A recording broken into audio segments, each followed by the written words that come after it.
Jim, let's conclude. Let's wrap up. Tell us, what is this shot? One of the things we've done with our archival resources is to do a comparative chart of what our friend Koizumi created by way of 100+ views and what these 8 artists did in their 100 views. And it's a fascinating thing when invite you to go in and look at, because the variety of sites that are shown are exponential, well beyond 100 or 200 or 300, and the choices are fascinating. I'm struck in discussing all of this by my constant internal question of who really was looking at these prints. What was the audience?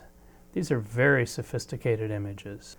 I think going forward, when we look at this visual material and analyze it, we'll learn more about a sophistication of audience that was very urban in Japan at this time. I'm also curious about, for example, when we look at the images of girls on the Ginza, department stores, these strange colorations, these choices of palette. Who was this pleasing and who was this irritating? Do we have any parallels that we can look to in the future? Parallels between, for example, what was going on in Japan and what was going on in Germany.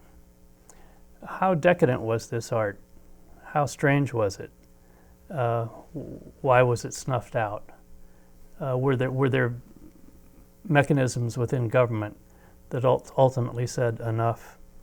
I think there were, because this is all very much edgy stuff right now that we're seeing. We see it in the rearview mirror of history.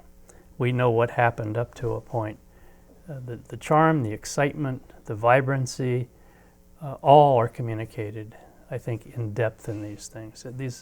These are amazing images, but they pushed a tad too far, apparently.